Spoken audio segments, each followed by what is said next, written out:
ပြောကောင်းမလဲဖုန်းကြီးကဂမင်းမသားတဲ့အတက်ကောင်းတွေတက်အေးစောင်းကောင်းမှုချုပ်ပြီးဖွင့်တော့ဘူးဒါကြောင့်ဝါဒနာဟေးဝါဒနာတွေများလျှောက်ပြောလို့ပါဇက်ကြီးဟာပြီးရင်ကြီးဥတော့အောင်ရည်စရာနဲ့တချင်းဆိုလို့တော့ငါကနေရောညာရောဆက်ဆိုကုံတဲ့ဖုန်းကြီးမဟုတ်ပါဘူးဒါပေမဲ့လို့လည်းငတ်ညီများနှမများဒါတွေဟာကျေးဇူးမရှိပါဘူးလို့ဒါကြောင့်လျှော့တဲ့လောက်လျှော့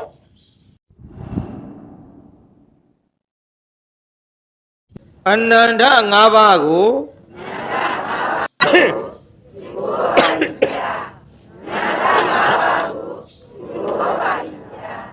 အနန္တ၅ပါးရှစ်ခုပြီးတဲ့နောက်ဒီကနေ့ဘုန်းကြီးတို့1338ခုတပေါင်းလစုပ်14ရက်နေ့ညရန်ကုန်မြို့ကမာရွတ်ကိုတွင်ကျောင်းတိုက်အတွင်းမှာကိုတွင်ကျောင်းနာယကဆရာတော်ဘုရားကြီးအမှုထား၍ဗုဒ္ဓသာသနာပြန့်ပွားရေးအသင်းကြီးမှတရားဝဲပေါင်းကျင်းပလာခဲ့တာဒီကနေ့ဆိုရင်ဓမ္မကတိကပေါင်းစုံလင်စွာနဲ့45ညတိုင်တိုင်ဖြစ်ခဲ့ပါပြီဒီ45ညတိုင်တိုင်တရားဝဲမှာဘုန်းကြီးကြေညာထားတာကမချစ်လို့မုံအသက်ဆုံးဆိုတဲ့တရားကိုဟောဖို့ပါတယ်တုံးပြိဿကြီးမနေ့ကတော့ဟောခဲ့တဲ့ဇာလန်းကပါတယ်မချစ်တာနဲ့ရန်ညှိုးဖွဲ့ရန်ညှိုးဖွဲ့တာဘယ်သူလဲဟဲ့တို့လေးပြောအရာထဲကလန့်ကုန်မာဂန္ဒီပါဗျာဘယ်သူတဲ့တုံးပြိဿရန်ညှိုးအဖွဲ့ခံရတာကဘယ်သူပါလဲမြတ်စွာဘုရားရန်ညှိုးအဖွဲ့ခံရတာကဘယ်သူပါလဲမြတ်စွာဘုရားမြတ်စွာဘုရားကိုမာဂန္ဒီကဘာပြုလို့ရန်ညှိုးဖွဲ့ပါလဲဒီခွာရှင်းတယ်လူကိုမယူလို့ပါမယူရင်ရန်ညှိုးဖွဲ့ကြမှတ်ထားကြလူပြတ်တွေပြောတန်ကြားဘူးတဲ့ငါကချစ်ရသားနဲ့ငါပြန်မချစ်တာလောက်မုန်းတာငါမရှိဘူးတဲ့မာဂန္ဒီဒီပုံစံဟဲ့အဲ့ဒီလိုဘုရားကိုရန်ညှိုးဖွဲ့ပြီးတော့လာလိုက်တာရှိစေအောင်တော့ရှိစေအောင်တော့ယဟန်ဂေါရမငါဒီကုသိုလ်ကံထောက်ပင့်လို့ဘုံရှိန်ကံရှိန်မြင့်လာတဲ့အချိန်ခါမှာပင်ကိုငါနှိပ်စက်မယ်ပင်ကိုငါဖျက်ဆီးမယ်ပင်ကိုငါစော်ကားမယ်ဆိုပြီးတော့ကြံစည်လာခဲ့နောက်များမကြမိပဲဆိုကြပါစို့တာမာဝရီနဲ့အမျိုးသမီး900ကိုကောက်ယူသိမ့်ပိုက်ထားတဲ့ဥဒေနမင်းကြီးသည်မာဂန္ဒီကိုတွေ့သောခါမှာလည်းပဲဟောတရားနာပိဋကကောက်ယူပြီးတော့မိဖုရားမြောက်ပြန်သို့တော်လည်းပဲယောက်ျားကောင်းတော့မောင်းမ1000တဲ့ပါတယ်တုံးပိဋကယောက်ျားကောင်းတော့ပြောတာမောင်းမ1000ကမိန်းမတွေကယောက်ျားတွေတော့မတူနဲ့ယောက်ျားတစ်ယောက်ထဲမှာမောင်းမ1000နဲ့မကဘူးမိဖုရား16000ထားတော့လဲပဲကျွေးနိုင်မွေးနိုင်သူတို့အတွက်စားဝတ်နေရေးကိုဖန်တီးနိုင်ရင်မိန်းမများလည်းလက်ခံကြမှတ်ထားကြပေါ့မိန်းမတစ်ယောက်ထဲ1000မပြောနဲ့2ယောက်မလွယ်ဘူးတပ်ပွဲဖြစ်ကုန်မယ်မှန်ရလားပြိဿကြီးကြည်တရားနာပြိဿကြီးမာဂန္ဒီနဲ့တကွဟောမိဖုရား900မြောက်လိုက်ပြန်ပြီဒီလိုမာဂန္ဒီမိဖုရားလည်းဖြစ်ပါလေရောဘုရားကိုတော်မြတ်ကြီးကလည်းဟောမနေ့ကပြောခဲ့တဲ့ဇလန်းထဲမှာဂောတကတထေကုက္ကုတတထေပါဝါရိကတထေဒီတထေတွေပင့်လျောက်လို့ကောသံပြီးပြည်ကြီးတို့ကြွအလားတထေတွေကကြောင်းဆောက်ကြဂောတကတထေကြီးဆောက်တဲ့ကြောင်းကိုတော့ဂောတိတာယုံကုက္ကုတတထေဆောက်တဲ့ကြောင်းကြီးကြတော့ကုက္ကုတာယုံကြောင်းပါဝါရိကတထေဆောက်တဲ့ကြောင်းကြတော့ပါဝါရိကယုံ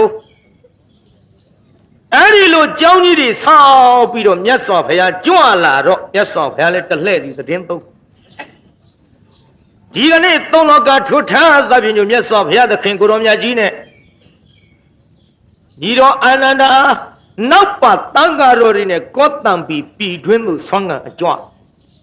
မာဂန္ဒီမိဖုရားကတွေ့ချသေးတာပေါ့လောကဂေါရမကဖျားဆိုပြီးတော့အရှိန်အဝါကြီးကြီးနဲ့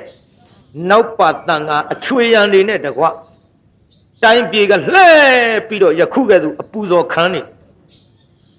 ငါကိုမလိုခြင်းဘူးမယူခြင်းဘူးမပြောဘဲနဲ့ခြေပြားနဲ့တောင်မတို့ခြင်းဘူးတင့်သမီးအပုတ်ကောင်ကြီးကဘာလို့ဖို့လဲလို့ပြောခဲ့တဲ့ဂေါရမဒီနေ့တွေ့ကြသေးတာပေါ့ဆွမ်းငံကြွတဲ့လမ်းမှာတရားနာပရိသတ်ကြီးအရှက်အကြောက်မရှိတဲ့သေတောက်ကျူးတွေအရက်တောက်တဲ့လူတွေပေါ့ခေါ်ပြီးတော့တစိုးလက်ဆောင်ပေးပြီးတော့ဂေါရမဘုရားနဲ့နောက်ပါတန်ဃာတွေကြွလာရင်သင်တို့ဒီလိုဆဲကြဒီလိုရေရွတ်ကြခိုင်းထားပါရောဘုရားကိုယ်တော်မြတ်ကြီးဆွမ်းခံကြွလာတဲ့အချိန်ကြည်တရားနာပရိသတ်ကြီးသေတောက်ကျူးတယ်မြတ်စွာဘုရားဆဲတန်ဃာတော်တွေဆဲသူတို့ပါဇက်ပါလို့ဆဲတယ်လို့ကျမ်းဂန်နဲ့ပါပေမဲ့လို့သူတို့ဆဲတယ်လို့တော့ကျွတ်တို့ပါဇက်ကဆဲမပြရဲပါ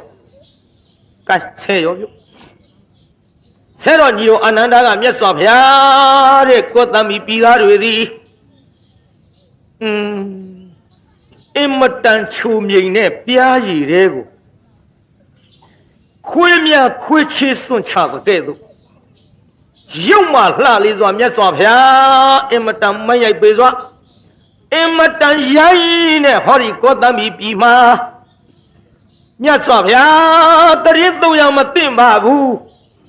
တပါးသောမျိုးရွာသို့ကြွကြပါစို့မြတ်စွာဘုရားလို့ဘုရားကိုရှောက်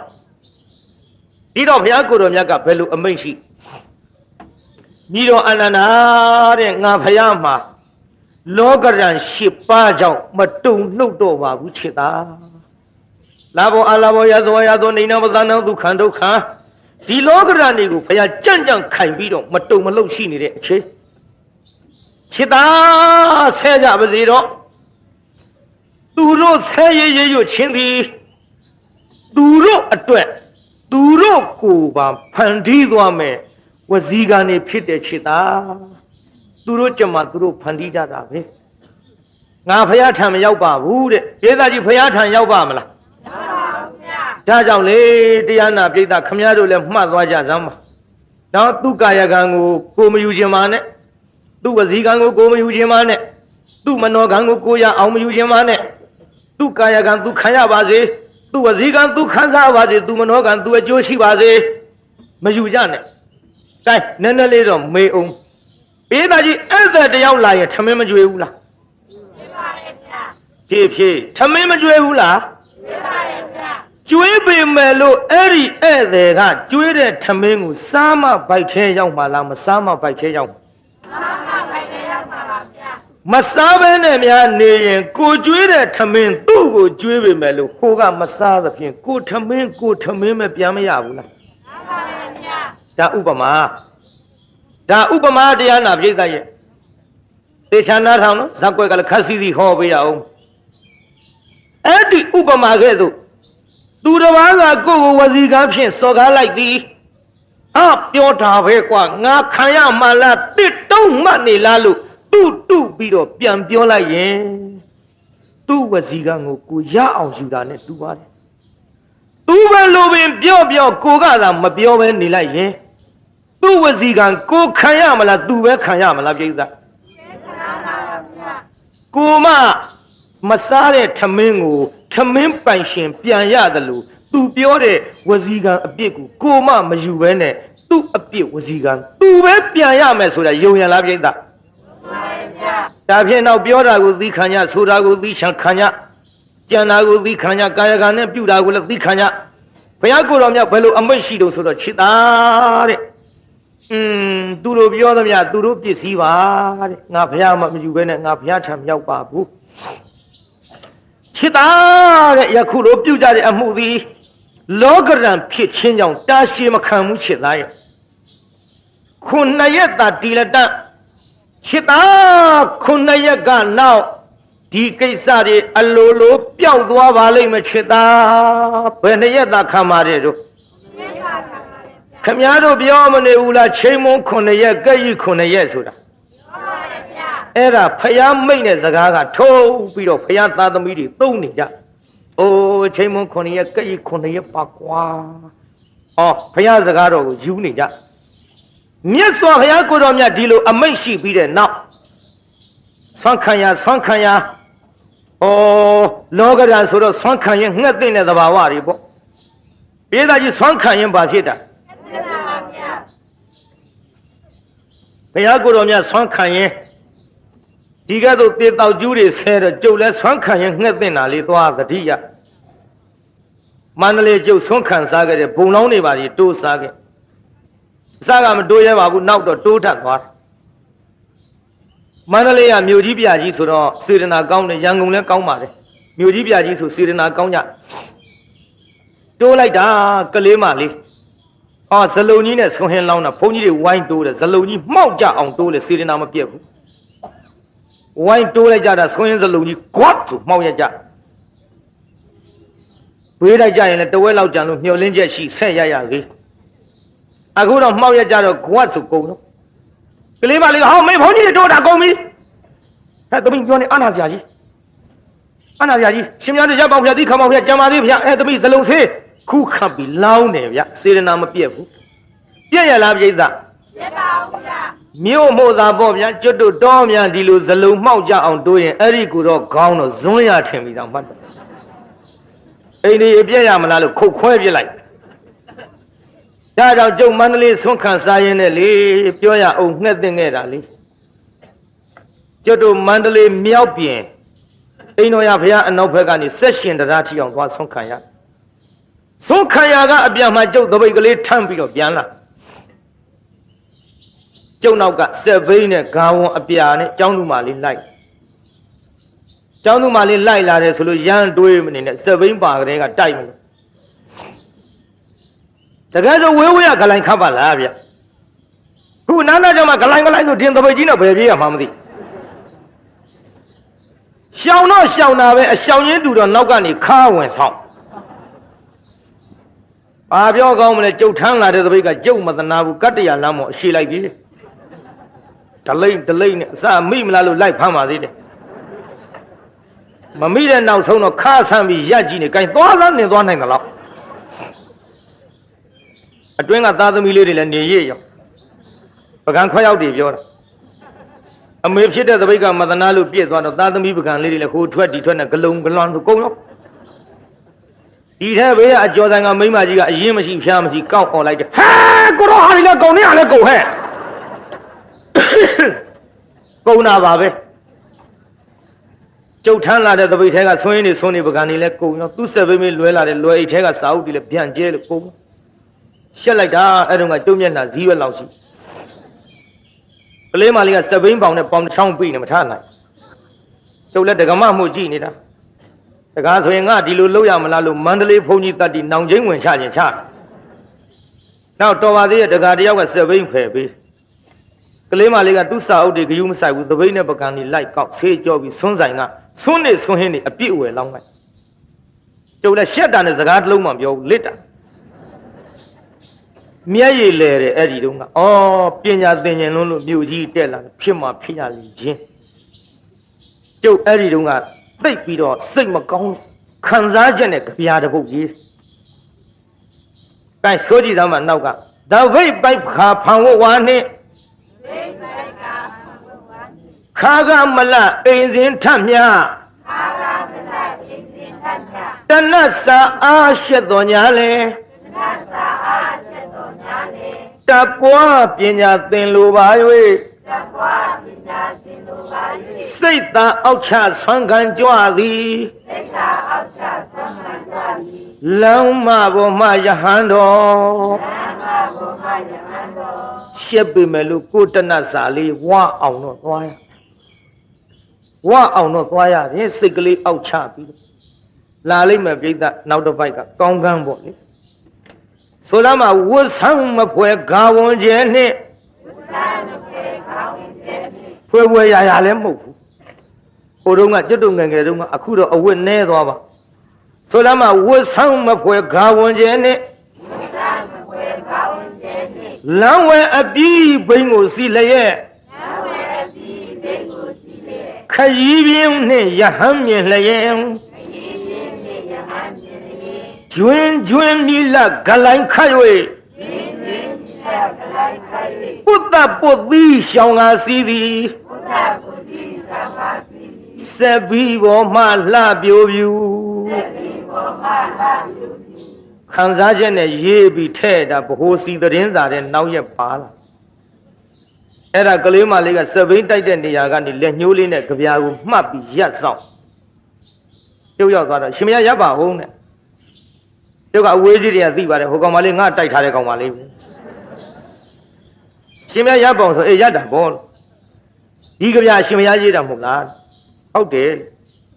ရှင်မရတာတပည့်တော်စောင့်ရေးတာပဲစောင်းပါများလို့ငါတိုက်လို့ငါတဲ့ရေးပြီတဲ့ရေးတာ तू ကစောင်းတယ်လို့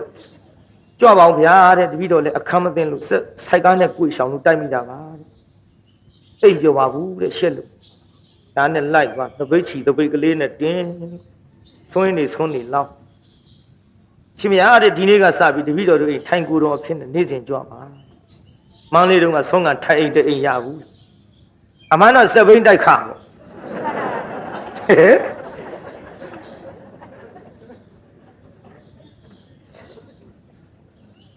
ဒါကြောင့်ဘုရားကိုယ်တော်မြတ်ကြီးတော်မှဘယ်လိုမှအပြစ်မရှိတဆန်ကြီးများအပြစ်မရှိတဲ့ဘုရားကိုယ်တော်မြတ်တော်မှာယခုလိုဆဲရသည်တန်ဃာတော်တွေဆဲသည်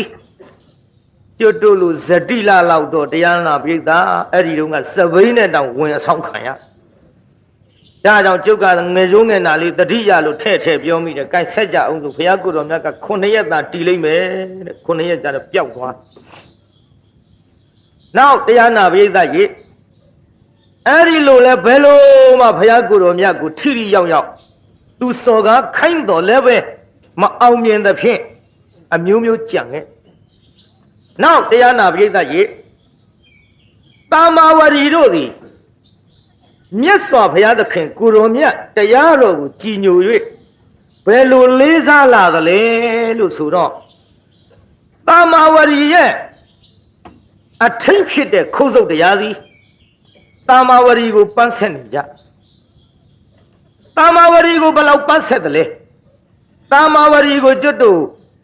ငွေ8တပြားပေးတာမာဝရီကငွေ8တပြားပေးအဲ့ဒီ8တပြားသောငွေကိုခုတ်ဆုပ်တရားစီ4တပြားလောက်ခိုးပြီးတော့ဖွက်ထား4တပြားဘိုးပဲဝယ်ခဲ့ဝယ်ပြီးတော့တမ္မာဝရီဖရာတွေဘာတွေဟိုကြီးညိုပြီးတော့ပန်းတင်ရအောင်ဆက်ဒီကနေ့တော့ပန်းဝယ်သွားရင်းနဲ့တထေး3ဦးဆုံးကတ်တဲ့ဘွဲမှာမြတ်စွာဘုရားကိုရောမြတ်ကြီးနဲ့နောက်ပါသံဃာတော်တွေကြွအလားသူသွားပြီးတော့တရားနာတော့ဘုရားကိုရောမြတ်ကြီးကလည်းမင်းဘာမှာခစားတဲ့သူများအတွက်ဒေသနာဓမ္မကရှေးဥစွာပြလိုက်တော့ဟောတရားနာပိဋကခုတ်ဆုပ်တရားသည်ခါကုန်းနဲ့တာမာဝရီရဲ့အထိန်သည်ဒိဋ္ဌိနဲ့ဝိစီကိစ္စကွာ၍သောတာပန်တည်သည်သောတာပန်တည်ပြီးတဲ့နောက်ပြန်လာတော့ပန်းမခိုးတော့ဘူးသောတာပန်မဖြစ်ခင်တုန်းကတော့4တပြားခိုးသည်ဒီကသောတာပန်ဖြစ်တဲ့ချိန်ခါမှာခိုးပါဦးမလားခိုးပါပါဗျာအဲ့ဒီလိုသောတာပန်ဖြစ်တဲ့ချိန်ခါမှာမခိုးဘဲနဲ့8တပြားကိုဝဲလာတော့ပန်းကြီးများလာဘယ်နဲ့တော့နဲ့ရှင်မခုံးစုပ်တရားဒီနေ့ပန်းကြီးအများကြီးဝဲလာပါလားပန်းတွေကပို့ပေးလိုက်လေသလားမဟုတ်ဘူးတမ္မာဝရီတို့ငါဒီအရင်တော့ငါ8တပြားပေးတဲ့ချိန်ခါမှာ4တပြားကိုဖွက်ပြီးတော့ခိုးပြီးထားခဲ့အခုတော့သုံးလောကထူထပ်သဗ္ဗညုမြတ်စွာဘုရားတရားတော်နာရလို့မှားတဲ့အလုပ်တွေလည်းမလုပ်ချင်တော့ဘူးခိုးတဲ့အလုပ်တွေလည်းမလုပ်ချင်တော့ဘူးမြတ်စွာဘုရားတရားတော်ကိုနာရလို့ငါသည်တရားသူတရားမြတ်တွေကိုလည်းရခဲ့တယ်ခိုးလည်းမခိုးတော့လို့8တပြားဘိုးဝယ်လို့ပန်းနေများပြီးတော့လာခဲ့တယ်လို့အဲ့တလူပြောတော့တမ္မာဝရီကအိုးရှင်မခုတ်ဆုပ်တရားမြတ်စွာဘုရားဟောကြားတဲ့တရားကိုငါတို့အားဟောကြားပါလော့ 900သောမိဖုရားတွေကလည်းအိုးရှင်မခုတ်စုတရားမြတ်စွာဘုရားဟောကြားတဲ့တရားကိုငါတို့အားပေးပါလော့ဝေပါလော့ငှပါလော့လို့လက်ဝါးလေးတွေခန်းခန်းတောင်းဒီတော့ခုတ်စုတရားကပြောတယ်အိုးတဲ့တရားတော်ဆိုတာတဲ့ဘုရားစကားတော်ကိုနားနဲ့သာအာယုံပြုတ်ပြီးဉာဏ်နဲ့မှတ်ရပါတယ်တဲ့ဒီလိုလက်ဝါးခံတောင်းလို့လဲတောင်းလို့လည်းမရဘူးပေးလို့လည်းမရဘူးတဲ့ဧဒါကြီးခုခမည်းတော်တရားနာကြတဲ့အိမ်ပြန်သွားတော့ကျန်ဒီကဆရာတော်ဟောတဲ့တရားပေးဆောင်မှဆိုပြီးလက်ဝါးခံတောင်းလို့ခမည်းတော်ပေးဖြစ်ပါဖြစ်ပါဘူးဗျာဘုရားလည်းတောင်းယူလို့ရပါမရပါဘူးဗျာဘယ်လိုလုပ်မှရပါဇက်နဲ့ပြောပြမှအိမ်ကလူကတက်ဆင့်မှတ်ပြီးနားထောင်မှညံကလေးနဲ့ဝေဘာမှရနိုင်သည်မှန်ရလားပြိဿမှန်ပါဗျာကဲကြည့်ခုတရားနာပြိဿကြီးအဲ့ဒီကဲ့သို့ပြောတော့ဟောပါလော့ခုတ်စုတ်တရားနာခြင်းပါတယ်ဟောကြားပါလော့လို့ဆိုတော့တာမဝရီနဲ့တကွာမိဖုရား900ကိုအောက်အဆင်းခိုင်းနေနှိမ့်နေနေတာဟောခုတ်စုတ်တရားကအမြင့်ကတက်ပြီးတော့တရားဟောသင်တို့ဘုံကံရှိလို့ရှိရင်ပါရမီရှင်းတန်ရင်လည်းတရားတို့ရလိမ့်မယ်လို့မြတ်စွာဘုရားကိုတော်မြတ်ဟောကြားတော်မူတဲ့တရားတော်ကိုပြန်ပြီးဖောက်တယ်ချလိုက်တဲ့တာမဝရီနဲ့တကွာမိဖုရား900တို့သည်ဒိဋ္ဌိနဲ့ဝိစီကိစ္စကွာ၍သောတာပန်ဖြစ်ကြပါသည်။ကဲသောတာပန်ဖြစ်သွားပါလားပြိဿ။မှတ်ထားနော်ဒါကြောင့်မိမဟောယောက်ျားဟောဘုန်းကြီးဟောလူဟောနာကြလို့ပြောတာတရားနာရရင်မရှုံးရှုံးရလားပြိဿ။ရှုံးပါဘူးဗျာ။ကျွတ်တို့ဓမ္မကတိကအစုံနာခဲ့တယ်လိုချင်တာယူတယ်မလိုချင်တာမယူဘူး။ကိုညာမမိတာအပြစ်မပြောဘူးမဝေဖန်ဘူးကြိုက်ရင်ယူမကြိုက်ရင်မယူနဲ့ရှုံးအောင်မနာဘူးကျွတ်တို့မြတ်အောင်နာခဲ့။ကြွယ်ဥဝေနကဆေဝင်ကပါမော်လီတာယာဝရီဥညေယနေရင်ဥကောပြီးတော့မနာဘူးတာမရှိပါဘူးကျွတ်တို့ဘက်ကတိပိဋကအနိစခန်းဝိသောစုံလို့ရိတ်တာဘုန်းကြီးတွေကြုံမနာဘူးတာသိမရှိဘူး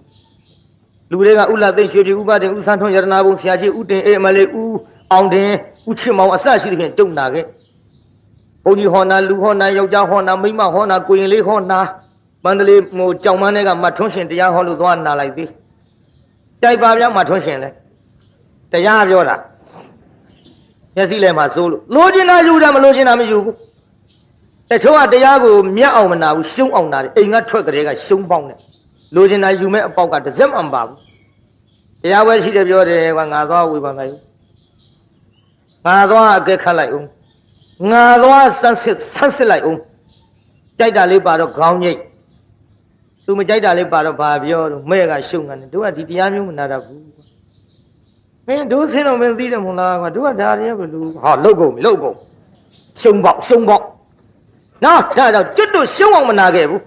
အခုကြည့်တာမာဝရီနဲ့မိဖုရား900သည်ကျွံမဖြစ်သောခုတ်စုပ်တရားကိုအမြင့်မှတင်ထားပြီးတရားနာတော့ဘာဖြစ်သွားတော့ပြိဿကြီးကဲသောတာပန်ဖြစ်သွားကြဒီလိုသောတာပန်ဖြစ်ပြီးတော့မြတ်စွာဘုရားကိုရောမြတ်ကြီးကြီးညိုလာတော့ဗဒင်းပေါက်ကမလောက်ဖဲကိုပြိဿမိဖုရား900မလောက်တော့တို့ရွှေနန်းတော်နန်းရံမှာဖောက်ပြီးတော့တရားနာပြိဿတရားနာကြဒီလိုနန်းရံကိုဖောက်ပြီးတော့တရားနာကြတော့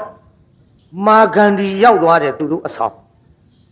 ဒီပေါက်တည်းကဘာလို့ကြတာတို့အိုးဘုရားကိုရောမြတ်ကြီးဆွမ်းခံကြွလာတဲ့ခါမှာလေဒါဘုရားဖူးတာ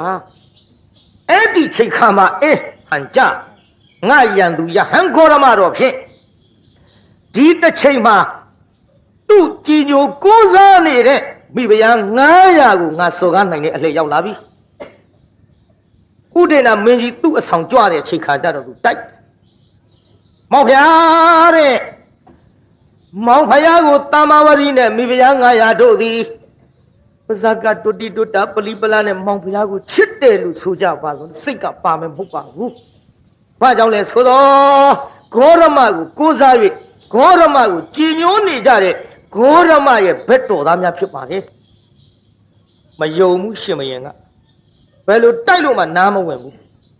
မယုံလို့ရှိရင်မောင်ဖျားတာမဝရီတို့အဆောင်ကိုကြွတဲ့အချိန်ခါမှာတိတိချာချာကြည့်ပါအပေါက်တွေတွေ့ပါလိမ့်မယ်အဲ့ဒါသူတို့လေတက်ရောက်ထားပြီးတော့ဂေါရမဖျားကိုလေကိုးစားချစ်ခင်ကြလို့မမြင်ရမနေနိုင်ကြည့်ကျင်လို့ဖောက်ထားတဲ့အပေါက်တွေတွေ့ပါလိမ့်မယ်ဒါရောတိုက်တော်ဦးဒေနာမင်းကြီးတရားနာပရိသတ်အလှဲ့ကြတော့တမ္မာဝရီတို့အဆောင်ရောက်ဟ ဒါတွေဘာလို့ဖောက်ထားတာတို့သင်မင်းကြီးမြတ်စွာဘုရားကိုတော်မြတ်နဲ့တန်ဃာတော်တွေကြွလာတဲ့အချိန်ခါမှာဖူးမြော်ခြင်းလို့ဖောက်ထားကြပါလေပြန်ပိတ်ကြအပေါက်တွေပြန်အပိတ်ခိုင်းပဒင်းပေါက်တွေဖူးမြော်ရအောင်အစစ်ဖောက်ပေးဘယ်လိုမှသူဂုံးတိုက်တာအရာမရောက်သေးဘူးပြိဿဟာနောက်တော့တရားနာပြိဿကြီးအဲ့ဒီလိုတွေမကတော့ဘူးဥဒေနာမင်းကြီးထာမှာမောင်ဗျာတဲ့ပြောသမျှဘာမှအရာမရောက်နှမစကားယုံလည်းမယုံကြည်ပါလားဒီတခါတော့ဖြင့်မောင်ဖယားအတွက်ငှက်ကွက်ပြီးတော့ပြောရတော့မှာပဲမောင်ဖယားမောင်ဖယားကိုတကယ်ချစ်မချစ်သိကျင်လို့ရှိရင်ဖြင့်ကျက်ရှိကောင်တော့အသက်ခိုင်းပြီးတော့အဲ့ဒါကျက်သားဟင်းနဲ့ပွဲတော်တဲခြင်းလို့အချက်ခိုင်းသားမှာခိုင်ရောရှင်မယေကမာဂန္ဒီပြောတယ်တဲ့ဒီလိုတရားနာပြိတ္တကြီးကျက်ရှိကောင်ကိုတတ်ပြီးတော့အချက်ခိုင်းမှုရပို့လိုက်တဲ့ချိန်ခါပါလေတာဝဝရီတို့ကဘာပြောလို့အိုးတဲ့အရှင်ကြီးတွေကိုတတ်ပြီးတော့ပွဲတော်တဲဖို့ရမဆက်တနိုင်ပါဘူးပြန်ပေးလိုက်ကဲဘယ်နဲ့ရှိကမောင်ဗျာမောင်ရကိုချစ်မေတ္တာပို့လို့ရှိရင်ကိုယ့်ကိုအစိုးရနေတဲ့ရှင်မရင်ပဲကိုယ့်ရဲ့ကံမပိုင်လင်သားပဲတကယ်ဆိုရင်ချက်ပြုတ်ပေးရမယ်။ကဲမောင်ဖယားဓာတ်ထက်ပို့ပြီးတော့ယုံကြည်အောင်ဂေါရမကိုကြက်ရှစ်ကောင်နဲ့ကြက်သားဟင်းနဲ့တကွာတွားပြီးတော့ကချီပို့ကြီးလှူကြီးလို့ခိုင်းကြည့်သမ်းပါ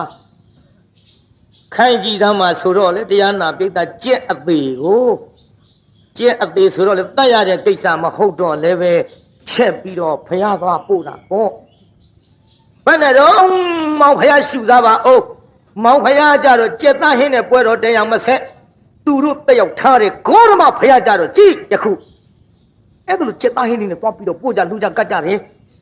ယုံသေးဘူးပိဋကဘယ်လိုမှတိတ်ပြီးတော့ပြောလို့မရသေးဘူးဥဒေနာမင်းစင်းစင်းစားစားနဲ့သာဝေဖန်လာခဲ့ဘုရင်ဆိုတာဝေဖန်ရမယ်စဉ်းစားရမယ်မိဖုရားပြောတဲ့စကားမိမပြောတဲ့စကားယုံကြည်လို့ရှိရင်တိုင်းပြည်၅ပါးမောက်တတ်တယ်ပိဋကကြီးမဖြတ်တော့ပါလေပြေတောင်ပြက်နိုင်ဒါကိုဘုရင်စဉ်းစားခဲ့ဒီလိုစဉ်းစားပြီးတော့နေလာရမှငါအကြံဟာဘယ်လိုမှမမြောက်ပါလားဒီတခါတော့ဖြင့်တွေ့ကြသေးတာပေါ့မာဂန္ဒီရဲ့အဆောင်မှဥဒေနာမင်းသည်တာမာဝရီတို့အဆောင်တို့ကုခဏီအချိန်ကာလမှာဥဒေနာမင်းကိုယ်တိုင်အမြဲတမ်းဆောင်နေကြဖြစ်တဲ့ဟဋ္ဌိကန္တာဆိုတဲ့စောင်းအဲ့ဒီစောင်းထဲမှာတရားနာပိဋကမွေဟောက်သွင်းလိုက်ပါရောမွေဟောက်သွင်းပြီးတော့လုံအောင်ပိတ်ပြီးတော့ဆောင်းနေကြစောင်းကလည်းယူမှာကိုပေါ့ဗျာတဲ့ဘယ်လိုမှပြောမယုံဒီတစ်ခါကြုံမှုရင်းသိပါလေသတိထားပြီးတော့ကြွတော်မူပါသာမဝရီတို့သည်ဂေါရမဖယားကိုသာအင်မတန်နှစ်သက်ကြပါသဖြင့်သူ့အဆောင်သွားတဲ့ခါတတိတော်မလွတ်ပါစေနဲ့ဟောဒီနှမတော်ကမှားလိုက်ပါရစေနဲ့အဲ့ဒါလို့အမျိုးမျိုးပြောပြီးလွတ်လိုက်တော့စောင်းပိုက်ပြီးဥဒေနာမင်းသာမဝရီတို့အဆောင်ကိုဝင်ရောဝင်ပြီးတော့ပြန်ထွက်ကြွအလားမာဂန္ဒီအဆောင်ရောက်တော့မာဂန္ဒီကစောင်းကိုလှုပ်လိုက်တဲ့အချိန်ခါမှာအပေါက်ပွင့်ပြီးတော့မူရောက်ထွက်လာမလေးမောင်ဖယားမလေးကြည်သားပါဦးမောင်ဖယားကံကောင်းလို့သာအသက်မသေးတယ်ဟေးတင်းလို့စော်ကားလိုက်လေချင်းတိတ်ပြီးအုပ်ချုပ်တဲ့ဘယင်တစ်ပါးကိုမှီပြီးတော့စားတော့ဝုပြောနေရတဲ့ဒီအချိန်မှာကိုလင်းသားကိုဒီလိုကြံရက်ကြပါပဲရဲ့မောင်ဖယားရှူစားပါဦးဟောဒီမှာမွေဟောက်မောင်ဖယားကြိုက်လိုက်ရင်သေမှာကံကောင်းလို့သာပေါ့ကံကောင်းလို့မောင်ဖယားမသေးတာပဲနဲ့အမလေးပတ်ချွေးနဲ့ချွေးနဲ့မျက်ရည်မထွက်ချင်တော့လဲဇွတ်ညစ်ထုံးသွေးနဲ့တုတ်တလားတော့မသိဘူးကြည့်တရားနာပိဋကအဲ့ဒါလို့တော်ဥတင်လိုက်တော့မွေဟောက်လဲရှင်မရင်မြင်တာကိုမြင်တော့မှရှင်မရင်ကကြည့်စမ်း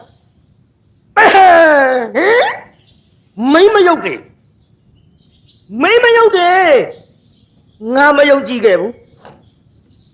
ငါမယုံကြည်ခဲ့ဘူးအစကအခုတော့ဒင်းတို့ငါသေးချောင်းကြံကြတာပေါ့လေသွားတာမာဝရီနဲ့တကွမိဖုရား900တဲ့ရှေ့တော်သွင်းဆိုပြီးတရားနာပိဋကတာမာဝရီကိုထိတ်ဆုံးကထားတာမာဝရီထိတ်ဆုံးကထားပြီးတော့နောက်ကမိဖုရား900ကိုအကုန်လုံးတဲ့စီတန်းခိုင်း ပြစ်မယ်ညာနဲ့ပေးမြတ်ဆက်စိတ်သာလေးနဲ့ပြစ်တော့မှာခဲ့ဗျို့သေးပြီတော့ဆိုပြီးတော့လေးတင်လိုက်တမ္မာဝရီနဲ့မိဖုရား900တို့သည်ပြမဝိဟာရလို့ခေါ်တဲ့မေတ္တာတရားစီးဖြန်းလိုက်ကြမေတ္တာအရှိန်တော့ဒါကြောင့်ခမရတို့ပြောနေတဲ့စောင်းပြူစောင်းကြားခြုံတော့ပါတယ်ဘာနဲ့ခြုံမလုံးမေတ္တာလက်ကင်ထားကြကြည့်အခုတရားနာပြိတ္တကြီးအဲ့ဒီမေတ္တာဗြဟ္မဝိဟာရတရားတွေပွားများလိုက်တော့ဥဒေနာမင်းပြစ်တော့မြားသည်ဘယ်လိုနည်းနဲ့မှလေးတဲကမထွက်တော့ပြစ်လို့မရရလားပြိတ္တကြီးမရပါဘူးဗျာဘယ်လိုမှမရလို့ချွေးတီရီကြနေတဲ့ချိန်ခါမှာတမ္မာဝရီမိဖုရားကမောင်ဖုရားတဲ့မြားကိုဘေးတိမ်ပြီးတော့လွတ်ကြည့်တော်မူပါဦးမောင်ဖုရားဘေးလွယ်ပြီးပြစ်လိုက်တော့ဒင်းထို့မြေကြီးတဲ့မြားဝင်သွားဟာကြည်စမ်းမာပြီဥရိနာမင်းမှာပါဗောလားအသက်မရှိတဲ့မြားတော်မှာတမ္မာဝရီမိဖုရားရဲ့ကျေးဇူးကိုသိသေးတယ်အသက်ရှိတဲ့တိုက်ပြီအုပ်ချုပ်နေတဲ့ဘုရင်တစ်ပါးဖြစ်ပြီးတော့တမ္မာဝရီမိဖုရားရဲ့ကျေးဇူးကိုမင်းမသိပါလားမာပြီတမ္မာဝရီမိဖုရားကြီးငါဤအပြစ်တွေသိခံပါလို့ငါမှားပြီဆိုပြီးတော့တမ္မာဝရီကိုပွေ့ပြီးတော့ဟောဘုရင်ကြီးကပခုံးမော်ကိုလေထမ်းလိုက်ရတယ်ဗျာပိဿာကြီးဥဒိဏမင်းကြီးကတမ္မာဝရီဘယ်ပေါ်ထမ်းလိုက်အမလေးတာမြင်ညနဲ့ဘယင်ကမိမပခုံးမော်ထမ်းမှုမလွယ်ဘူးနော်လွယ်ရလားပိဿာမလွယ်ပါဘူးဗျာဘယင်သားမလွယ်တာနော်ဟေးတကားတော့ဘယင်သားမလွယ်တာနော်ခမရတို့တော့ပြောပါဘူးကြည်တရားနာပိဿာကြီးပခုံးမော်ထမ်းပြီးတော့တယုတ်တရားနဲ့မိဖုရားကြီးမောင်ဖုရားအမတွေကိုသိခံပါလို့မောင်ဖုရားမှားပြီလို့အဲ့ဒါလို့ပြောရုံနဲ့မကလူအပ်တော့စုကိုတောင်းတယ်လို့အမိန့်တော်မှတ်လိုက်တော့မောင်ဖုရားတဲ့လူအပ်တော့စုကမြတ်စွာဘုရားကိုတော်မြတ်ကြီးပင့်ပြီးတော့ဆောင်းကပ်လိုပါတယ်တရားနာလိုပါတယ်မောင်ဖုရားလည်းမြတ်စွာဘုရားကိုတော်မြတ်ကြီးထံသို့လိုက်ခဲ့ပါလိုက်ပြီးတော့မောင်ဖုရားကိုယ်တိုင်ယဟန်တပါးကိုနေ့စဉ်နဲ့အမြတ်တရားဟောရအောင်ပင့်ပေးပါလို့အဲ့ဒီလိုတော်ဦးတင်လိုက်တော့ဥဒိဏမင်းကြီးဘုရားထံပါသွားဘုရားထံပါသွားပြီးတဲ့နောက်ကြည်တရားနာပြိဿကြီးတမ္မာဝရီတို့အတွက်ယဟန်တပါးကိုမြတ်စွာဘုရားကိုလျှောက်ထားပြီးတောင်းလိုက်သောအခါဘုရားကိုယ်တော်မြတ်ကညီတော်အာနန္ဒာပေးလိုက်ညီတော်အာနန္ဒာတမ္မာဝရီတို့အဆောင်ကြွတရားဓမ္မတွေဟောတော့ဟောတရားနာပြိဿကြီးမိဖုရား900ကပစိုးအထည်900လှူတယ်ညီတော်အာနန္ဒာကလည်းနောက်ဘဝတုန်းကပြည့်စေကဗုဒ္ဓအရှင်မြတ်တေဒီလိုပစိုး900လှူခဲ့တဲ့ကုသိုလ်ကြောင့်ဒါကြောင့်လှူတယ်ဆိုတာမရှုံးဘူးပြိဿအစားပြန်ရမရဘူးလားပြိဿကြီးဒီလိုနဲ့နေပြီးတော့လာလိုက်တာမာဂန္ဒီဘယ်လိုမှမြတ်စွာဘုရားကသူ့ပြန်မချစ်လို့မုန်းပြီးသိအောင်အမျိုးမျိုးကြံတော်လဲမရအကြည်ညိုပြက်အောင်အမျိုးမျိုးကြံတော်လဲမရဟောဒီကနေ့တော့တရားနာပြိဿကြီးပြန်ပြီးမာဂန္ဒီမဖြစ်ဘူးဒီတိုင်းတော့မဖြစ်ဘူးဒီကောင်မကြီးအသက်သေးအောင်ဆုပ်စီရမဖြစ်မာဂန္ဒီမိဖုရားကြီးကဥဒိဏမင်းကြီးကိုမောင်ဖုရားဥယျာဉ်နဲ့ထွက်ရန်တင့်လျော်ပါတယ်ဟောဒီနှမနဲ့ဥယျာဉ်နဲ့ထွက်ကြပါစို့ဖုရားမာဂန္ဒီနဲ့တရားနာပိဿဥယျာဉ်နဲ့ထွက်မယ်ဆိုတော့ဘုရင်ကြီးကလည်းလက်ခံရှင်ဘုရင်နဲ့မာဂန္ဒီမိဖုရား900တို့သည်ဥယျာဉ်ထဲသို့အသွားမှားထားခဲ့တဲ့မာဂန္ဒီကသူ့ဘာတွေတော့တဲ့ဟောဒီတူမကြီးဥဒိဏမင်းတရားနဲ့ဥယျာဉ်နဲ့သွားပြီးတော့ပျော်ပါတဲ့ချိန်ခါမှာတမ္မာဝရီတို့အဆောင်တဆောင်လုံးမိတင်၍900စလုံးသိအောင်တတ်ပြလိုက်ပါတော့ခိုင်းပြီယုခိုင်းတော့တရားနာပရိသတ်ရေမာဂန္ဒီနဲ့ဥဒိဏမင်းဥယျာဉ်နဲ့သွားပြီးတော့နေတဲ့အခိုက်အတန့်မှာမာဂန္ဒီရဲ့ဘာတွေတော်သည်မာဂန္ဒီမှားတဲ့အတိုင်းတမ္မာဝရီတို့မိတိုက်တဲ့အခါကျတော့ဟောအမဖျားအဘလေးမိတွေလောင်လာပြီဖျားဘယ်ဒီမှလည်းပြေးပေါင်းမရှိတော့ဘူးထွက်ပေါင်းမရှိတော့ဘူး ကြံရပါပဲရဲ့ဘသူအကြံမလေးမထုံးလို့ကြည်လိုက်တော့မာကန်ဒီရဲ့အကြံပါပဲအမဘုရားပဲဝပြေးကြမတော့မပြေးကြနဲ့အေရောပြေးလို့လည်းမရကြတော့ပါဘူးနောက်ဘဝကကံကြမ္မာဖန်လာပြီးထင်ရဲ့ညီမတို့ဓမ္မဝိဟာရတရားကိုသာပွားများကြကုန်တော့မြတ်စွာဘုရားကိုတော်မြတ်ဟောကြားတဲ့တရားကိုသာပွားများကြကုန်တော့နဲ့ခုတ်စုပ်တရားနဲ့တကွအမျိုးသမီး900တာမာဝရီတို့သည်ဟောအဲ့ဒီပြတ်တာအဆောင်ပေါ်မှာပင်လျင်အဲ့ဒီညင့်မှာကံကြမ္မာကုန်ကြပါလေဗျာအဲသေးကုန်ရောပြိဿကြီးသေးကုန်တော့ဥရေနာမင်းကြီးပြန်ကြွအလာပေါ့လေအော်ကြည်စမ်းပါငါအင်မတန်ချစ်မြတ်နိုးတဲ့မိပရခေါင်ကြီးတာမာဝရီအားမာကန်ဒီတင်းဖြစ်ရမှာပါပဲဒီကိစ္စဘယ်သူမှဒီအကြံမျိုးပြုတ်မဲ့မဟုတ်ပါဘူးမသေးမချင်းနှိပ်စက်တဲ့မိမအလေမင်းပရိယနဲ့မသိချင်အောင်ဆောင်ပြီးမေးရမှာပဲမင်းကြီးများနဲ့ညီလာခံဘိုးရှုသဘင်မှာအားလုံးကိုစီးဝတ်တိုင်ပင်ပြီးတော့ခေါ်မင်းကြီးများဘုရားဝိုင်းထူတဲ့တယောက်တန်ဆိုတော့တူမှာမဟုတ်ပါဝိုင်းထူကြအန်ကြပြီကွယ်တော့တဲ့မာခန္ဒီအမျိုးမျိုးပြောတော့လဲငါမယုံခဲ့ဘူးတာမာဝရီသည်ငါရဲ့အပေါ်မှာအမျိုးမျိုးမကြည်ညိုမလေးစားအချစ်မပွားတဲ့အပြင်မှာဖယားဂေါရမလာကြည်ညိုလေးစား၍ငါမောင်ဖယားအသူပြစ်မှားခဲ့ပေါင်းများလှလေပြီစောင်းတဲ့ကိုမွေးထည့်ပေးတယ်ဒါဒီလမာခန္ဒီပြောလို့ငါမယုံခဲ့ဘူးငါသေသခြင်းနဲ့တာမာဝရီတို့သေအောင်တတ်နိုင်တဲ့လူငါများစွာကျေးဇူးတင်ရှိသဖြင့်ဆုတော်လက်တော်ပေးမယ်မင်းကြီးများလို့မင်းပရိယနဲ့ပြောလိုက်မာခန္ဒီပြုံနဲ့ဟန်ကြမောင်ဖျားတာတခြားဟုတ်ပါရောလားဟောဒီမောင်ဖျားရဲ့နမတော်မာခန္ဒီမောင်ဖျားကိုချစ်တဲ့မာခန္ဒီမောင်ဖျားကိုမြန်နိုးတဲ့မာခန္ဒီဟမလီမောင်ဖျားကိုကျင်နာတဲ့မာခန္ဒီနဲ့လေသူ့ကိုယ်သူလက်ညှိုးလေးထိုးပြပြီးပြုံးတဲ့မျက်နှာကြီးနဲ့ဒီကိစ္စဘသူကြံတာမှတ်တယ်လေဟောဒီနှမတော်ကြံတယ်မောင်ဖယားအလိုကြဂေါရမကိုကြည်ညိုတဲ့မိမရောက်တေကိုဟောဒီနှမတော်ကြောင်တတ်တယ်ပြောလိုက်ရောဘယင်ကြီးကလည်းပရိယေ73တုံးကောင်းပြီနှမဝမ်းမြောက်လိုက်လေချင်းနှမရဲ့ရွှေမျိုးတွေကိုအကုန်ခေါ်မောင်ဖယားဆုတော်လက်တော်တွေအစင်းစင်းသူ့နေရာနဲ့သူထားပြီးတော့မြောက်စားမယ်လို့မိတ်လိုက်တော့မာခန္ဒီကလေ36ဝန်းခွဲရွှေမျိုးတွေရောအကုန်ခေါ်တယ်နေပါ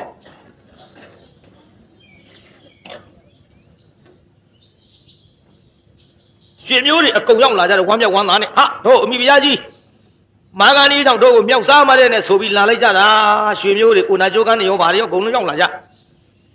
ရောက်လာတဲ့ချိန်ခါမှာအဲ့ဒီမာခန္ဒီရဲ့ရွှေမျိုးတတိုက်လေပင်ဆိုင်အောင်တွင်းနေတူးပြီပြုတ်လေပင်ဆိုင်အောင်တွင်းနေတူးကျွင်းနေတူးပြီးတော့မာခန္ဒီရဲ့ရွှေမျိုးမှန်သမျှအကုန်လုံးလေပင်မြုပ်လောက်အောင်ကျွင်းနေတဲ့ထက်မြေဖို့ပြီးတော့မာခန္ဒီကြတော့လေဒီမဲ့တရားနာပြိတ္တတုတ်ဆင်းပြီးတော့လေတားဒစ်များကိုကြော်တဲ့ကဲ့သို့ဟောဒဲအိုးထဲမှာထဲ့ကြော်တဲ့ပြုစီတွေနဲ့ပြစ်စခါနော်ဖះကိုရောမြတ်နဲ့တန်ဃာတော်တွေပြစ်မှားတဲ့အရိယာတွေကိုစော်ကားတဲ့ကံကြီးကလက်တွေ့ခံရပြီမာခန္ဒီကိုအဲ့ဒါလို့ကြော်ပြီးတော့သူ့ရွှေမျိုးတွေကြတော့လေလေပင်မြုပ်လောက်အောင်ခေါင်းကလေးတွေဖော်ထားတဲ့ကျွန်းနဲ့မြုပ်ပြီးတော့ဟောမီးရှို့ပြီးတော့တန်ထွန်ခြင်းနဲ့ဒီကစဉ်းစားတာကြည့်တော့လေပင်မြုပ်ပြီးတော့ခေါင်းကလေးတွေပေါ်နေတာမီးရှို့ပြီးတန်ထွန်ခြင်းနဲ့ဆွဲတယ်ဆိုတော့ဘယ်လောက်ကျဉ်းကြလိုက်မလို့ဟိုလေဘယ်တော့မှယုံမရဘူးအောက်ကမြုပ်ထားတာဒီကယုံလို့ရပါမရဘူးပြိဿရဲ့ယုံလို့မရပါနဲ့အဲ့ဒါလို့မြုပ်ထားတော့မိတယ်ဆိုတန်ထွန်ချစ်တွေနဲ့ဆွဲပြီးတော့တတ်လိုက်တာအကုန်လုံးတစ်မျိုးလုံးအကုန်သေးဘူးလားပြိဿကြီးအဲ့ဒီလိုသေးတော့ဖယားကို သူ့ပြန်မချစ်လို့သူကမုန်းပြီးတော့ဘယ်လိုပဲကြံခဲ့တော့လဲမာဂန္ဒီသူ့အသက်မဆုံးဘူးလားပြိတ္တာဆုံးပါတယ်ဗျာအော်နည်းနည်းတော့သိကြညမှာပေါ့တမ္မာဝရီတို့သောတာပန်ဖြစ်ပြီးဖရာကြည်ညိုရဲ့သားနဲ့ဘာကြောင့်သေးကုန်ညပါလိမ့်မတုံးဘူးကိုင်ဆိုစမ်းပြိတ္တာနောက်ကတမ္မာဝရီမိဖုရားနဲ့အပေါင်းအသင်းများရဲ့အတိတ်ကြောင့်ဘဝမွယ်သူတို့အတိတ်ကြောင့်လေးပြောမလို့အော်ရှေးတုန်းအခါဝဲဘာယာနတိမင်းကြီးသမီးလေးရဲ့အပမကွယ်ကိုရှေးတုန်းကတမ္မာဝရီတို့ဟာလေဘာယာနတိမင်းကြီးရဲ့သမီးအပမှာသူတို့ကအချွေရန်နေတဲ့ပြိတ္တာဘာတဲ့ဆိုလိုက်စမ်းမခါစားခဲ့တယ်သူတို့တွေအပြင်းပြေရေကစားရင်ကတက်လို့လာပြန်တယ်ဘရင်ဆရာအမှန်မကွယ်ပြစ်စီကရှင်တပါဇံဝင်စားတဲ့ကြောင်းကြီးအနီးဝဲမြေစိတ်ကတက်လာတော့လေအဲ့ဒီဘရင်ကြီးကြည်ညိုတဲ့ဆရာတပါးပြစ်စီကဗုဒ္ဓသတင်းသုံးတဲ့ကြောင်းကြီးအနီးရောက်လာပြီယုဘာလဲဆိုလိုက်စမ်းမမိလုံငါတော်ချုံပိတ်ပေါင်းကိုမဆိုင်မတွားရှို့ကြပြန်လေတဲ့ရေတွေကတက်လာတော့ချမ်းတော့လေအဲ့ဒီကြောင်းကြီးရှိနေတာကိုမသိဘူးခြုံပိတ်ပေါင်းသူတို့မိရှို့ကြဆိုသားမပြစ်စေကအရှင်မဲရွှေတုံးရွှေခဲမီလောင်မဆွဲသမို့သူတို့ကြည်လို့သိတဲ့အခါမှာကွယ်ဟောကိုကျိုးနေပြီအမလီကိုကျိုးနေကြပါဗောလားအေးတို့ဘယင်ကြီးကိုကွယ်ထားတဲ့ပြစ်စေကဗုဒ္ဓအရှင်မြတ်ဒုံမီရှုံမိပြီရွှေတုံးရွှေခဲကြီးတို့သေသလားသွားကြည့်စားဟဲ့မသေးဘူးမသေးလို့ရှိရင်သူရှင်မင်းကိုအမိတ်ရှိရင်ငါတို့မင်းအာနာအခခံရတော့မှာပဲမဖြစ်ဘူးသေအောင်တတ်တာပဲကောင်းတယ်လို့ဗါတဲ့ဆိုကြည့်စမ်းမဘုရင်ကြီးအာနာကြောက်ကြပါလို့အစဖြောက်ခါသေအောင်ရှို့ကြတယ်အေးသားကြီးမရှို့ဘူးလားရှို့ပါရဲ့ဗျာအဲ့ဒါလို့ရှို့ပြီမှာဗါတဲ့ဆိုကြည့်စမ်းမအရှင်မြတ်မသေးနိုင်အရှင်မြတ်မသေးနိုင်သူတို့သာခွေရိုင်းဘဝ900တိုင်းမီလောင်ခံရအဝီစီကြရတယ်ဟဲ့ကံကြီးများနှမများမှတ်သွားကြနော်ပြစ်စိကဗုဒ္ဓအရှင်မြတ်ကိုမီးတိုက်မိတဲ့အကုသိုလ်ကံကလေဘဝပေါင်း900မီးရှို့ခံခဲ့ရတယ်ဟဲ့အဝိစီကိုလည်းကြခဲ့ကြတယ်ဟဲ့အဲ့ဒီအဝိစီကြပြီးတော့ကမှဗါတဲ့ဆိုလိုက်စမ်းမဘဝ900တိုင်းမီလောင်ခံရအဝီစီကြကြတယ်အဲ့ဒီတုန်းကဝတ်တေရဲ့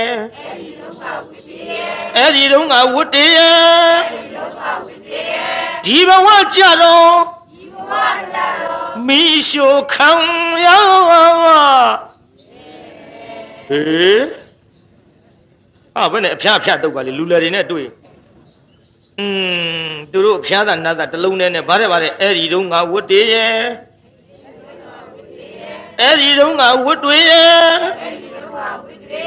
ဒီဘဝကြတော့မီရှိုခံရတယ်ငါဖြတ်တုတ်တာကိုမိအောင်လိုက်သေးမလီအစအဆုံးဆိုကြည့်တယ်လို့နော်ဒီကခြံမထားပဲနဲ့အကုန်တုတ်တာ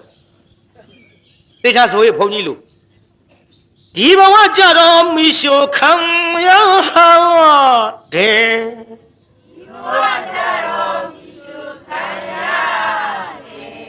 ငါလည်းတော့ကောင်းသွားပါ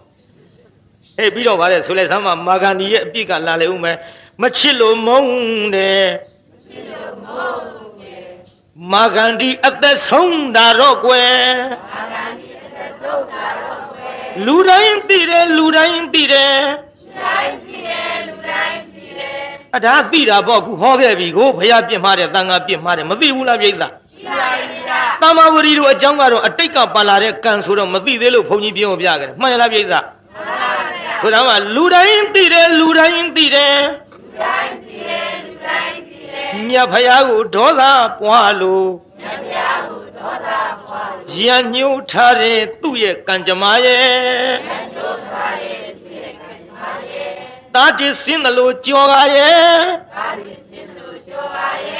ဘယင်းမင်းတထာတမျိုးလုံးခံရ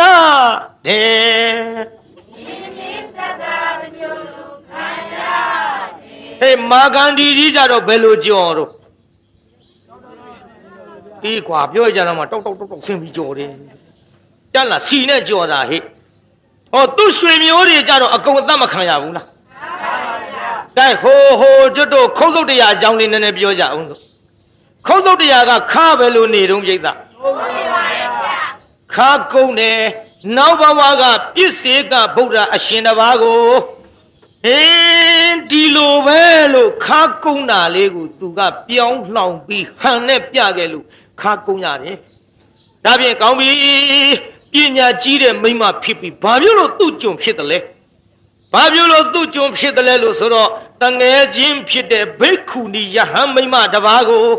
သူကနေပြီးတော့ခိုင်းခဲ့စေခဲ့မိတဲ့ကံ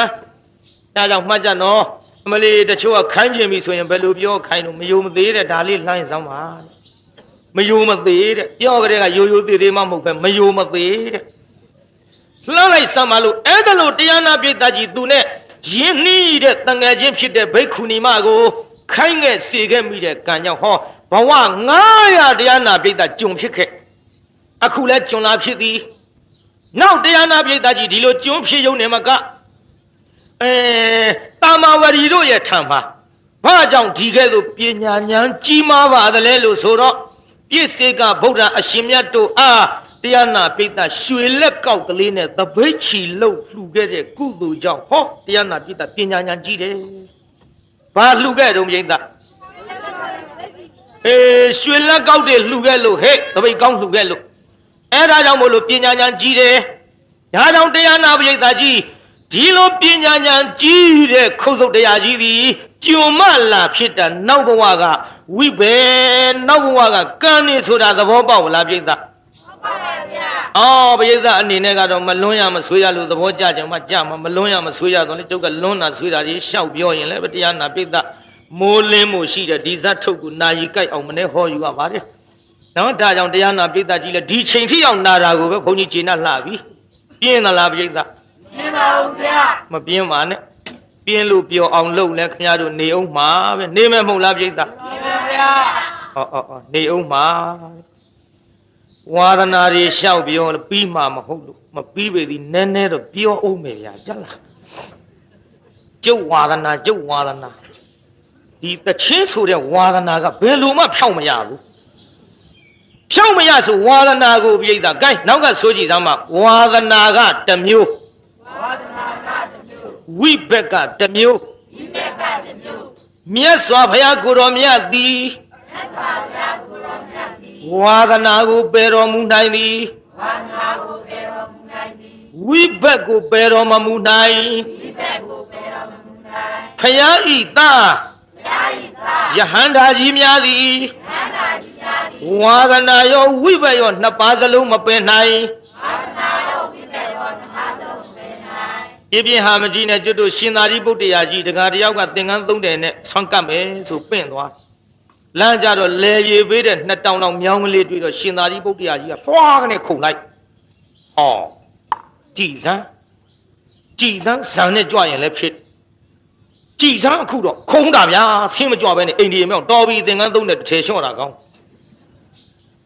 နောက်ရေမြောင်းလေးတစ်ခါတွေ့တော့ရှင်သာရိပုတ္တရာဖွာကနေခုန်ပြန်အလုံးပြန်ပြီကြိုက်တော်ပြီတစ်ထည်လျှော့နောက်တစ်ခါတွေ့တဲ့မြောင်းလေးကြတော့ရှင်သာရိပုတ္တရာကမခုံတော့ဘူးဆင်းကြွဟောဗျာဘယ်နေရာကြီးပါလိမ့်ခုံမခုံအကုန်မခုံဘူး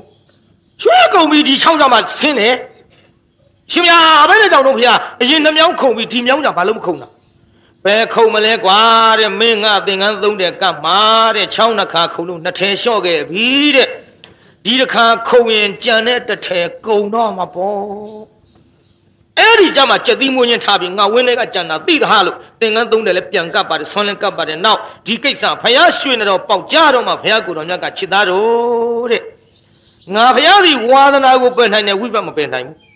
ငါဖယားကြီးသားတော်များကြတော့ဝါဒနာရောဝိပတ်ရောနှစ်ပါးစုံမပယ်နိုင်လို့ငါဤသားတော်ကြီးရှင်သာရိပုတ္တရာသည်ဟောနောက်ဘဝကမြောက်ဖြစ်ခဲ့ဘူးတဲ့အထုံဝါဒနာကြောင့်ခုံရှာရာဟေယဟန္တာဖြစ်တဲ့ရှင်သာရိပုတ္တရာကိုရောမြတ်ကြီးတော်မှဝါဒနာမပယ်နိုင်ဘူးဆိုရင်ဖြင့်ဩကြာဏီကံလဲအဲ့သိလောက်တယ်နော်ကျုပ်ဒိဗ္ဗေရေးတာယူသိတယ်မဟုတ်လားသိပါတယ်ဗျာဟောဒါကြောင့်ဝါဒနာကြီးလွန်းလို့ငါညီများနှမများလည်းသတိပေးရပါတယ်တချင်းနဲ့ကြီးမတင်းတင်းကြနဲ့ကွတချင်းဆိုတာအပြင်းပြေတာလှုပ်ပြီးတာနိဗ္ဗာန်ရဘူးတစ်စက်မှမပါဘူးဟာငိုချင်းနေဆိုတာတာရှိနာနိုင်အောင်သာဆိုပေးတာနိဗ္ဗာန်ရဘူးတစ်စက်မှမပါဘူးကွငါဝါဒနာပါရဟာမင်းတို့လေပြောပြရမယ်ဆိုရင်မင်းတို့ဟောဓာပြားတချင်းတွေပါဒီဝါဒနာပါလိုက်ကြတာငါအိတ်နေသလောက်ရှိငါအိတ်နေသလောက်ရှိတယ်တကယ်ပြောတာပါမင်းတို့ကဟိုစာအုပ်ကြီးတွေနဲ့စုတာတို့ကဓာပြားတချင်းငငယ်တုန်းကဝါဒနာပါလိုက်ပုံတော့ပါဇက်ထဲတဲ့ငါဓာပြားတချင်းအပုတ်400ကျော်ရမကောင်းတဲ့ဘက်ငါညံတော်သွက်ခဲ့ဘူးတဲ့စာတလောက်ကြိုးစားမယ်ဆိုရင်ပိဋကသုံးပုံအောင်ပြီဘယ်နဲ့ကွာမကောင်းတဲ့ဘက်ချော်တော့ပြီးညံကသွက်နေမှမသိဓာပြားတချင်းမြတ်3ကလောက်နားထောင်ရင်ရ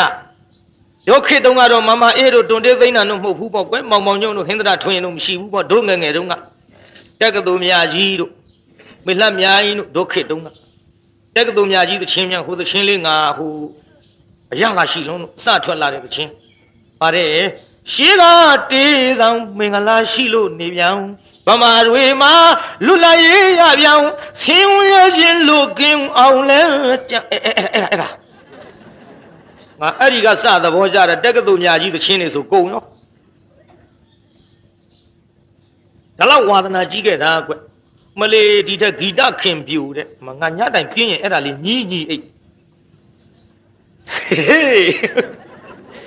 တော်ပါပြီကိုင်းဒါလောက်တယ်နောက်မေလမြိုင်သချင်းကြတော့ငါအကုန်ရမေလမြိုင်သချင်းဘယ်ရစသဘောကြတော့ဆိုစိမ့်လက်ကံသာဆိုတဲ့သချင်းတို့ငယ်ငယ်တုန်းကဒီထက်လူလပိုင်းတွေတော့သိမှာပါကျွတ်တို့အသက်အရွယ်လောက်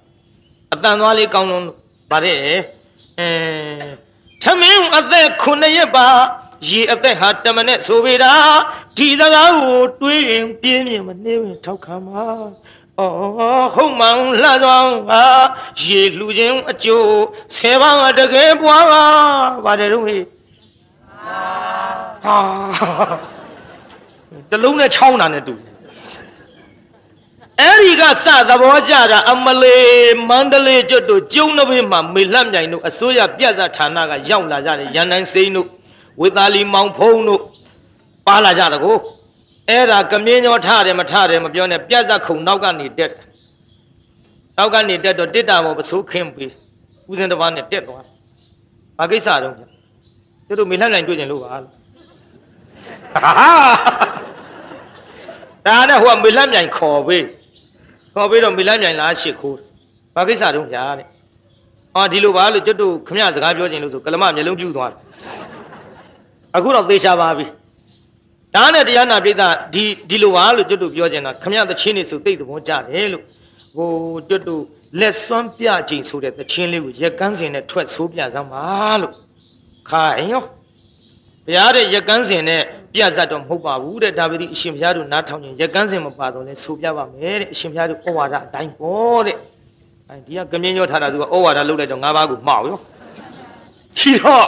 ဆိုတယ်ပြိဿကျွတ်တို့ပင်မလိုက်မှထင်တယ်မေလှမြပင်မမှုတချို့လည်းပဲကျုပ်တရားဟောတာကိုတရားတိတ်ခွေနားထောင်ရတော့ကိုတော်ကြီးကြည်ရကွာလက်မြောက်ချေမြောက်နဲ့လေပင်ကျော်ထောင်အောင်ဒေါင်းတီမောင်းတီကြီးနေမှာပါဒီလိုထင်လို့ကျုပ်တရားဝဲတောင်လားကြည့်ကြတယ်တချို့လာကြည့်တယ်ကျွတ်တို့ကဇပွဲပေါ်မျက်နှာချပြီးဟောမိတဲ့အချိန်ကစပြီးခြေတောင်ချောင်းလို့လှုပ်တာပဲရှိတယ်လက်မြောက်ချေမြောက်မရှိပါဘူးပြိဿဒါကြောင့်လေဟောမေလှမြိုင်ဟိုမှာဆိုပုံလေးဇက်ကလေးငှဲ့ကစောင်းတာနဲ့ခြေစင်းကလေးနဲ့ပြိဿနည်းနည်းပြောပြရအောင်နားထောင်ကြည့်အောင်မလားဟေးတင်ကောင်းဝက်ကြီးနဲ့မတော်ပါဘူးဖះရှောက်မလားလို့ဟိုငါတို့မှားခဲ့ပုံတွေကိုပြောနေတာဟဲ့ဒါတွေဟာကျေးဇူးမရှိဘူးဆိုတာသိစေခြင်းလို့ငါပြောနေ ငါဟာအဲ့ဒီဘက်ကိုအရင်ကြီးကြိုင်လို့အဲ့ဒီဘက်ကိုဝါဒနာအလျောက်လိုက်သွားမယ်ဆိုရင်ငါတရားဘုန်းကြီးမဖြစ်ဘူးနားထောင်ဟဲ့ခြေစင်းလေးနဲ့နေဝင်ရောဒီရစဘုရားမင်းရှင်မြောင်ဒီရစဘယ်လမ်းမှမထွက်ပေါရှင်ဒီရစမောင်ရင်ငယ်ကြိုက်နဲ့လိုက်မဲ့အစင်တင်မဲ့အစင်ဒါအတွက်မှန်မဟာကွယ်ဆောင်ရွာအထွယ်လောင်းဒီရစဒီရစနဲ့တော်ပြီကုံတော့မှာငါအဲ့ဒါလို့ဝါဒနာကြီးတာမင်းလက်မြိုက်အတန်နဲ့ငါတို့တကယ်တူအောင်ဆိုခဲ့တာဟိအခုတော့နည်းနည်းအသက်ကကြီးတော့အတန်ကလည်းကြီးသွားလို့ကြလားအတန်ကလည်းကြီးတာလည်းမပြောနဲ့တချို့ကကြံဒီကန်ဆရာတော့တိတ်ခွေနားထောင်လိုက်တော့50ကျော်60ထင်တာတဲ့မလုပ်ပါနဲ့သေမင်းကြသွားပါ45နှစ်ပါဝင်းဦးလောက်ရှိပါသေးဒါပကြီးလှတာချင်းစာတော့တို့ကဝင်းဦးတဲ့သားပါတယ်ကောင်းမော်ကြီးပြောင်းဟာပြောင်းမှရှင်းမှလှတာပဲဒီတော့တရားနာပရိသတ်ရေဝါဒနာအဲ့ဒါကျုပ်ကဆောင်းနှင်းများဆိုရင်ဟောဆွန်းစားပြီးတရေတမော့အိတ်တာလေဒီတိုင်းမအိတ်ဘူးကျုပ်ကစောင်းလိတ်လေးခြေရင်ချပြီးတချင်းတစ်ပုတ်လောက်မြည်ပြီးမှအိတ်တနေ့တော့ကျုပ်ကသချင်းကြီးတဲ့ဘုန်းကြီးကခြေရင်ရောက်တကယ်ဆိုအတန်ပေးပါလားဗျမပေးဘူးဗျဘုန်းကြီးကလည်းဆုံးအောင်နားထားအဲ့ဒါတရားနာပရိသတ်ရေကျုပ်ဘာသချင်းတုံးဆိုမလှမ်းမြိုင်သချင်းမှာပဲဆောင်းအမိဆိုတဲ့သချင်းလေးဆောင်းတွင်းပေါ့မျက်စိလေးမှိတ်ဆိုတဲ့ခြေရင်ဘုန်းကြီးရောက်တာမသိဘူးဗါတဲ့မြောင်လေအပြောင်းဟေမောင်းဆောင်းရသည်ငွေရင်ငွေနှင်းကလေးတွေဖြောင်းပနေတော့ဒီအမရငါရှက်နဲ့ဆိုနေရတာအဲ့လေရှက်တဲ့မျက်နှာကြီးလည်းမီးရောင်နဲ့အားရအောင်ကြည့်ပါဗါတဲ့မြောင်လေအပြောင်းဟေမောင်းဆောင်းရသည်ငွေရင်ငွေနှင်းကလေးတွေဖြောင်းပနေတော့သည်တရားမေအထံမောင်အမြောင်ဆောင်းအမီလာစေခြင်းလုံးလို့သာခုံးစင်းငါတေးစီရွှေကြီးလေးအာနိတန်တူနဲ့အပါတကူဘိသိက်ရဲ့အဲ့ဒါဘုန်းကြီးကသချင်းပြီးအောင်နားထောင်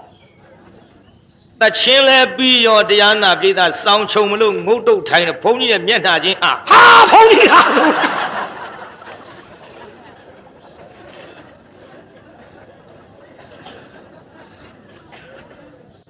ပြောကောင်းမလဲဘုန်းကြီးကဂမြင်းမသားတဲ့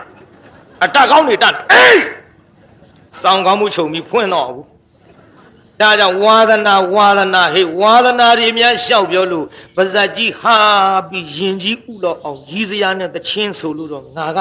နေရောညာရောဆဲဆိုကုံတဲ့ဘုန်းကြီးမဟုတ်ပါဘူးဒါပေမဲ့လို့လေငတ်ညီများနှမများဒါတွေဟာကျေးဇူးမရှိပါဘူးလို့ဒါကြောင့်လျှော့တဲ့လောက်လျှော့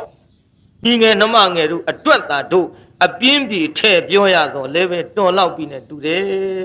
နာယီပြန်တစ်ချက်ခွဲတော့မှကုတ်ကဇွတ်ထိုင်တော့ဘယ်နဲ့ဟာတွေမှလည်းမသိဘူးတကဘာလုံးမှမြတ်တာချမ်းသာကိုစိတ်မြဲပါစေအားလုံးယနေ့နဲ့ကြွရောက်လာကြတဲ့တရားနာပရိသတ်ကြီးချမ်းသာကြပါစေအားလုံးကိုယနေ့ညကြွရောက်လာကြတဲ့တရားနာပရိသတ်ကြီးကျမ်းမာကြပါစေကိုင်းအိမ်ပြန်ပို့ကြပါစို့အတ္တခေဟေပြောသမျှဟောသမျှတွေကသဘောမကျပဲအပြစ်တွေ့ကြလျင်ရှင်းရင်နဲ့ဖုံမုံစိတ်တွေပြစ်ပြသီးသီးတော်မိမိတို့အင်္ဂါဌာနသို့နိဝတ္တန်တုသီခရစ်သာပြန်ကြပေတော့နိဝတ္တန်တုမေတ္တာရေပခါဖြောင်းလိုက်မယ်ပြစ်ပရာတွေဝေးရကမြန်စီရောချစ်သာဆွေကလျောင်းပြီးကိုယ်စိတ်နှပြချမ်းသာစွာဖြင့်မှန်စွာမနေပြန်ပါလေတော့ပြန်ကြစေကုန်သတည်း